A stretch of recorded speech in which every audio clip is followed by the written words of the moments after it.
Hello everyone, welcome to our YouTube channel Shiksha Alliance. Today we are going to start our daily current affairs session in which we will cover important news from several newspapers, PIB and various government sources.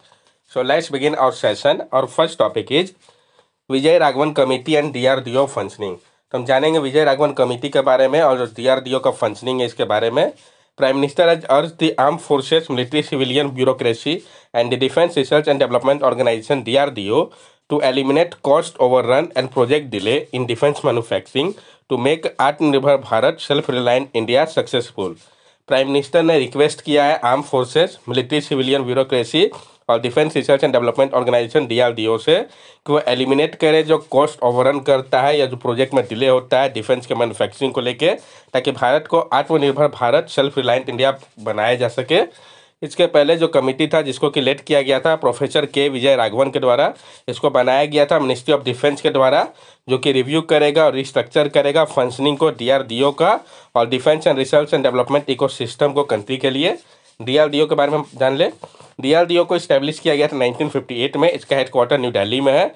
ये आपका research and development wing है ministry of defence का, जिसका मकसद है काम है equip करना भारत को एडवांस डिफेंस टेक्नोलॉजी से और फोस्टर करना सेल्फ रिलायंस को।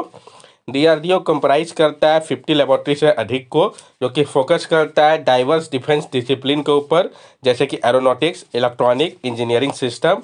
इसका मोटो क्या है? बलस्य मूलम विज्ञानम, the source of strength is science. Important programme of DRDO, जो इंपॉर्टेंट महत्वपूर्ण प्रोग्राम है DRDO के, जैसे कि आपका IGMDP integrated guided missile development programme, इसको इनिशिएट किया गया था डॉक्टर APJ अब्दुल कलाम के द्वारा। इसका मकसद था अचीव करना सेल्फ सफिशिएंसी को मिसाइल टेक्नोलॉजी के लिए, जिसमें कि डेवलप किया मिसाइल जैसे कि पृथ्वी, अग्नि, त्रिशूल, आकाश, नाग, इन सब को इसके अंतर्गत डेवलप किया गया है। Mobile autonomous robot system Mars, smart robot for handling land mines and IED assist Indian armed forces in disarming explosive devices from a safe distance, can be equipped for foreground rigging and IED diffuse। जो आपका Mars mobile autonomous robot system है, ये smart robot है जो कि handle करेगा landmine को या IED को। ये मदद करेगा इंडियन आर्म फोर्सेस को डिसआर्म करने में एक्सप्लोसिव डिवाइसेस को सेफ डिस्टेंस से। ये इक्विप्ड है ग्राउंड डिगिंग और IED डिफ्यूज करने के लिए। हाईएस्ट टेरेस्ट्रियल सेंटर जो है लद्दाख का, जो कि लोकेटेड है 17,600 फीट के ऊंचाई पे पैंगोंग लेक के पास। ये फंक्शन कर रहा है एक नेचुरल कोल्ड स्टोरेज यूनिट के रूप में, प्रिजर्व करने के लिए नेचुरल या मेडिसिनल प्लांट को। अभी जो रिसेंट प्रोजेक्ट है DRDO का, जैसे कि आपका extreme cold weather clothing system, जिसको कि डिजाइन किया जा रहा है प्रोटेक्ट करने के लिए मिलिट्री पर्सनल को हार्श कोल्ड इन्वायरमेंट से। Pralay missile control aerial delivery system, Pinaka extended range, Pinaka ER, multiple launch rocket system, supersonic missile assisted torpedo system, Akash NG, MPATGM project man द्वारा जो आपका है ये मिसाइल टेक्नोलॉजी है। फिर आपका ड्रोन हो गया, detect, deter and destroy D4 system, ये हो गया। ये सारे रिसेंट के प्रोजेक्ट है।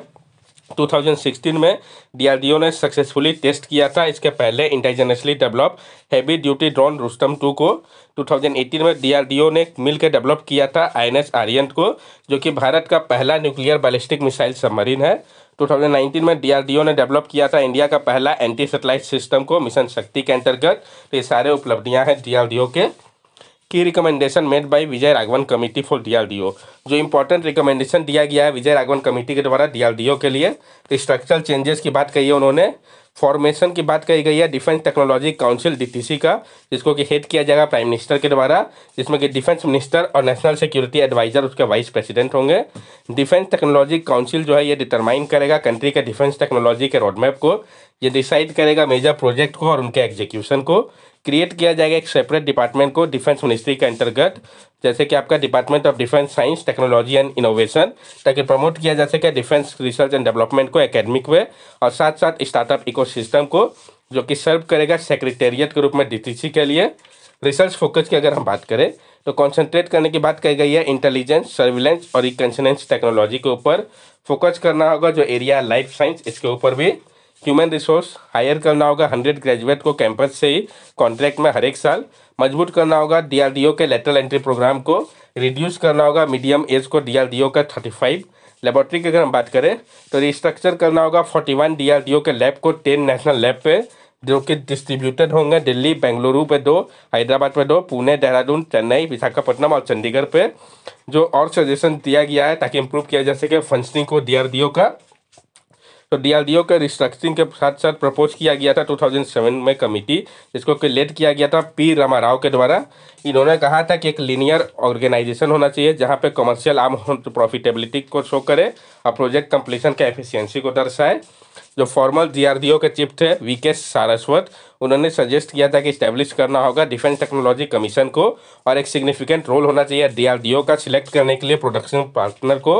ऑर्गेनाइजेशन ने 2021 एचआर पॉलिसी पे फोकस किया है knowledge selling, open book management और पार्टिसिपेटिव मैनेजमेंट के ऊपर, जो कि एक पॉजिटिव स्टेप है इसके लिए। नेक्स्ट टॉपिक हमारा pandemic treaty and disease act, तो हम जानेंगे इसके बारे में। World Health Organization Director General Dr. Tedros Adhanom Ghebreyesus emphasized the need for pandemic treaty to prepare for potential future outbreak, particularly disease X, representing an unknown disease with pandemic potential.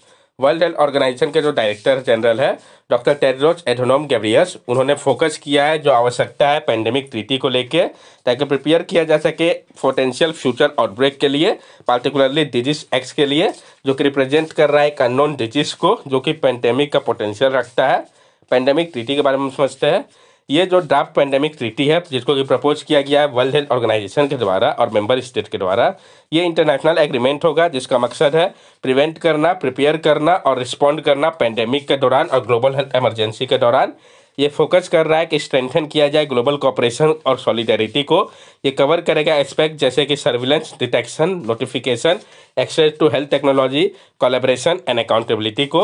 जो deadline है इस agreement का उसको set किया गया है 77 world health assembly, जो आपका मई 2024 होगा उस दौरान का। ये जो ट्रीटी है ये बेस्ड है जो प्रिंसिपल है ह्यूमन राइट और इक्विटी के ऊपर, जो कि रिस्पॉन्ड करेगा जो लेसन हम लोगों ने सीखा है कोविड-19 पैंडेमिक के दौरान। इसका जो इंपॉर्टेंट कंपोनेंट है जो कि इंक्लूड करता है इंक्रीज ग्लोबल कोऑपरेशन को, स्ट्रेंथन करना हेल्थ सिस्टम को, इन्वेस्टमेंट रिसर्च और डेवलपमेंट में, और ट्रांसपेरेंसी होना चाहिए इन्फॉर्मेशन के शेयरिंग को लेके।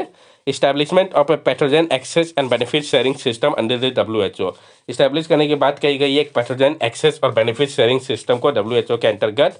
एड्रेस किया जाएगा जो जेंडर डिस्पैरिटी है हेल्थ केयर वर्कफोर्स का, और फोकस किया जाएगा इक्वल पे के लिए ऊपर, और प्रमोट किया जाएगा रिप्रेजेंटेशन और एम्पावरमेंट को हेल्थ और केयर वर्कर का।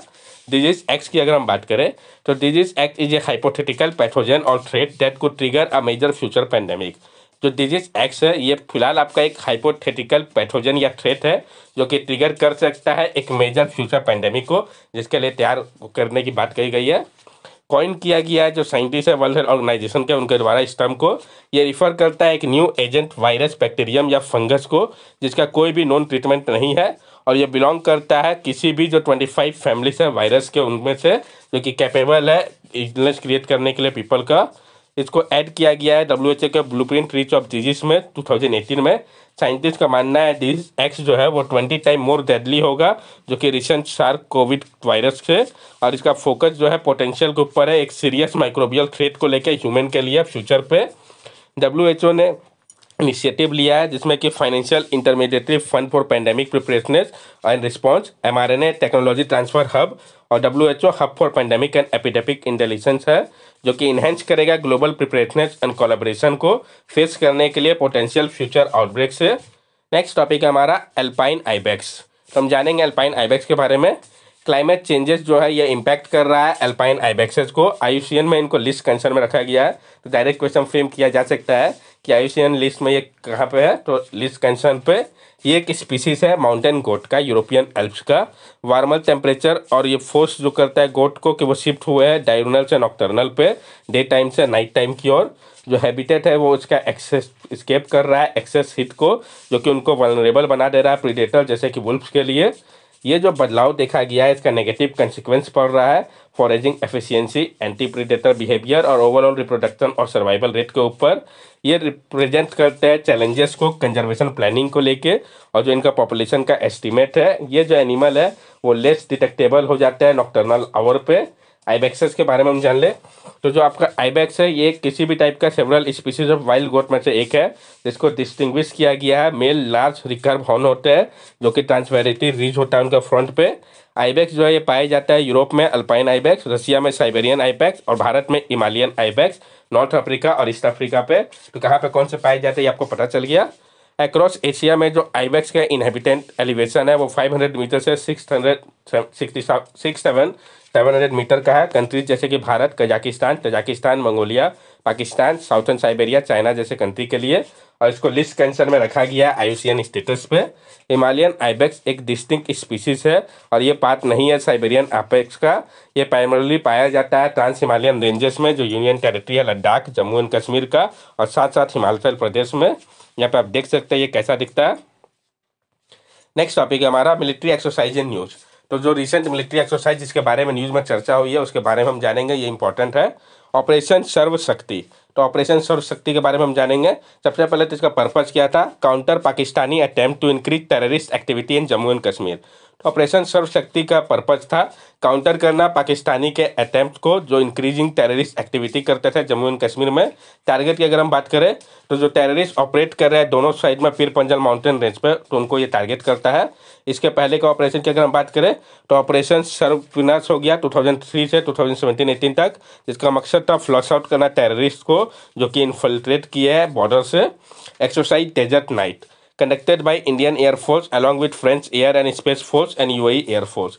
जो एक्सरसाइज डेजर्ट नाइट है इसको कंडक्ट किया गया है भारतीय वायुसेना साथ साथ फ्रेंच के वायुसेना और यूएई के एयरफोर्स के द्वारा। मकसद क्या था इसका, कंडक्ट करना जॉइंट मिलिट्री एक्सरसाइज को तीनों के बीच में। NATO street fight defender 2024 exercise. जो आपका NATO street fight defender 2024 exercise है, नेटो का ये लार्जेस्ट एक्सरसाइज है कोल्ड वॉर के बाद से, जो कि इन्वॉल्व करता है अराउंड 90,000 ट्रूप्स को। मकसद इस एक्सरसाइज के पीछे का क्या है, rehearse how US troop could and aid European allies in country bordering Russia and on NATO eastern flank in a conflict situation. ये रिहर्सल करता है कि किस तरीके से यूएस का जो ट्रूप है वो मदद करेगा यूरोपियन अलाइज कंट्रीज को जो कि बॉर्डर कर रहे हैं रशिया को और नेटो के ईस्टर्न फ्लैंक में कॉन्फ्लिक्ट सिचुएशन के दौरान। इस कारण इस एक्सरसाइज को किया जाता है।